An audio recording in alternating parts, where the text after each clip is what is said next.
अस्सलाम वालेकुम। आज का लेक्चर हमारा है ग्रिड सर्च पे। प्रीवियस लेक्चर्स में आपने देखा है कि हम अपने मॉडल की जनरलाइजेशन किस तरीके से कंप्यूट कर सकते हैं। हमने देखा कि मॉडल की जनरलाइजेशन चेक करनी है या तो हम अपने डाटा को 5 इक्वल पार्ट्स में डिवाइड करें। अगर हमने यूजिंग 5 फोल्ड क्रॉस वैलिडेशन उसको वैलिडेट करना है कि मॉडल कितना जनरलाइज है। अब हम देखेंगे कि यूजिंग हाइपर पैरामीटर्स अपने मशीन लर्निंग मॉडल को किस तरह मज़ीद इम्प्रूव किया जा सकता है। हाइपर पैरामीटर्स को जब हम ट्यून करेंगे तो उसके लिए ज़रूरी है कि आपको अंडरस्टैंडिंग हो कि आप जो मॉडल यूज़ कर रहे हैं उसके कौन कौन से इम्पोर्टेंट हाइपर पैरामीटर्स हैं और उनको आप किस तरह एडजस्ट कर सकते हैं। क्योंकि यूजली जब भी हम हाइपर पैरामीटर्स को ट्यून करते हैं तो उनका जो ओवरऑल कम्बिनेशन है वो बहुत ह्यूज होता है और हम सिर्फ उस पर्टिकुलर कम्बिनेशन या सबसेट ऑफ हाइपर पैरामीटर में इंटरेस्टेड हैं जिस पे हमारा मशीन लर्निंग मॉडल सबसे अच्छे रिजल्ट्स दे रहा है हमारे डाटा पे। सो इट मीन्स के अगर आपके पास डाटा चेंज है तो आपका जो मशीन लर्निंग के हाइपर पैरामीटर्स हैं वो भी चेंज हो जाएंगे और वो उसी के लिहाज से बेहतर रिजल्ट्स दे रहा होगा। पहले हम सिंपल एक कॉन्सेप्ट डिस्कस करते हैं कि अगर आप और वो जो हाइपर पैरामीटर्स की सर्चिंग है और उसको हम कहते हैं ग्रिड सर्च। पहले एक सिंपल कॉन्सेप्ट स्टार्ट करते हैं कि आप किस तरह यूजिंग सिंपल ग्रिड सर्च एक सिस्टम बिल्ड कर सकते हैं जिसमें हम हाइपर पैरामीटर्स ट्यून करें। लेकिन इस अप्रोच में एक प्रॉब्लम होगी, that is information leaking problem. इस एग्जांपल में हम जो स्पोर्ट वेक्टर मशीन क्लासिफायर है इसको लेंगे और इसके दो पैरामीटर्स को देखेंगे, दैट इज गैमा जो कि कर्नल की विड्थ को कंट्रोल करता है एंड सेकंड इज सी जो उसकी रेगुलराइजेशन को चेक करता है। और इन दोनों पैरामीटर्स के लिहाज से हम एवेल्युएट करेंगे कि किस सेटिंग पे हमारा जो एसवीएम है वो सबसे अच्छे रिजल्ट्स दे रहे हैं। हम फॉर सी एंड गैमा ये वाली वैल्यूज पे चेक करेंगे कि हमारे पास क्या रिजल्ट्स आ रहे हैं। अब देखिए यहाँ पे कि अगर हम सी और गैमा की वैल्यूज को देखें तो उनकी जो रेंज है वो बहुत ह्यूज आ सकती है। 0.001 अगर हम सिर्फ इसी एग्जांपल में देखें से लेके 100 तक। और आपको नहीं पता कि किस सेटिंग पे आपका जो एसवीएम है या एसवीसी है वो सबसे अच्छे रिजल्ट्स दे रहा है। तो भी आने वाले लेक्चर्स में वो वाली चीज़ें भी आपको क्लियर हो जाएंगी। अभी फॉर सेक ऑफ सिंप्लिसिटी हमने गैमा और सी की ये वाली वैल्यूज लिखी। अब हम करेंगे क्या, हम करना ये चाह रहे हैं कि हम सी और गैमा की इन सेटिंग्स के लिहाज से देखना चाह रहे हैं कि हमारे पास सबसे बेहतर रिजल्ट्स कहाँ पे मिलेंगे। कीप इन माइंड कि इस अप्रोच में एक इशू है, that is information leaking issue. Information leaking issue क्या है वो भी हम देखते हैं। सबसे पहले देखें कि इस पीस ऑफ कोड में हम ग्रिड सर्च को इम्प्लीमेंट कैसे कर रहे हैं। हमने एसवीसी को इंपोर्ट कर लिया।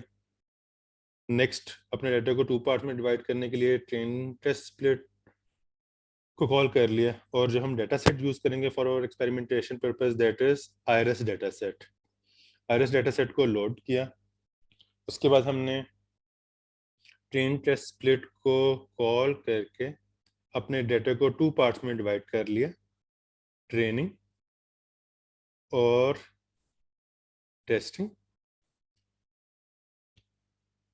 नेक्स्ट अब हम करना क्या चाह रहे हैं, जिससे हमने पहले डिस्कस किया, हम एसवीसी के जो सी है और जो गैमा है उसके लिए देखना चाह रहे हैं कि किस कॉम्बिनेशन पे सबसे अच्छे रिजल्ट्स दे रहा है एसवीसी।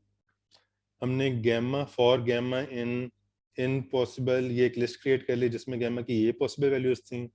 देन नेस्टेड लूप में फॉर सी इन सी की ये पॉसिबल वैल्यूज रख ली।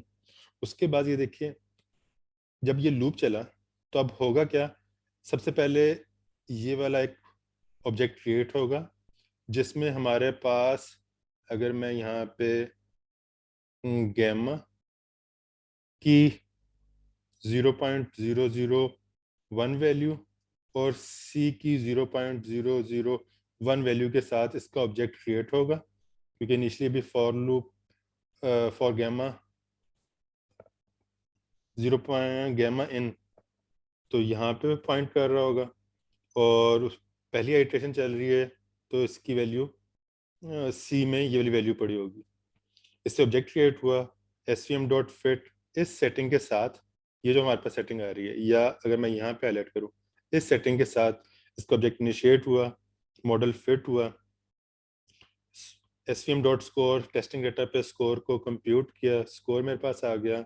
फिर if score is greater than best score initially 0 था, तो वैसे जो पहली आइट्रेशन में जो भी स्कोर होगा वो इससे बेहतर ही होगा, और उसको हमने इसमें स्टोर कर लिया, और उसके बेस्ट पैरामीटर्स को हमने अपने पास यहाँ पे स्टोर कर लिया।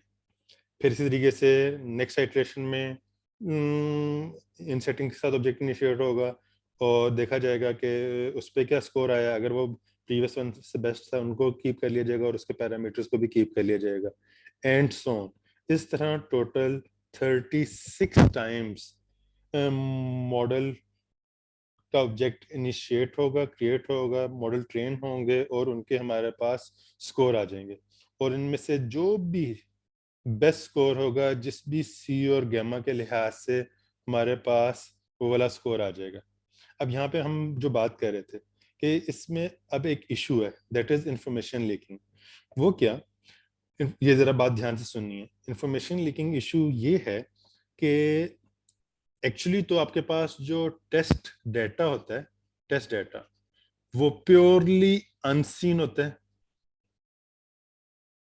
जबकि इस एग्जांपल में अगर आप देखें तो आपका जो टेस्ट डेटा है वो अब प्योरली अनसीन नहीं रहा।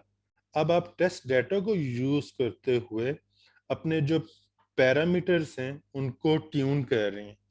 इस वजह से यहाँ पे हम कह रहे हैं कि ये इंफॉर्मेशन लीकिंग का इशू आ रहा है, ये प्योरली अनसीन नहीं है, जिसकी वजह से जब आपके पास रिजल्ट्स आएंगे तो वो ज़्यादा हाई आ सकते हैं, और वो करेक्ट रिप्रेजेंटेशन नहीं होगी उस रिजल्ट की। अब अगर हम जब इस पीस ऑफ कोड को रन करेंगे तो आपके पास जो रिजल्ट्स आ रहे हैं आप यहाँ से देख सकते हैं।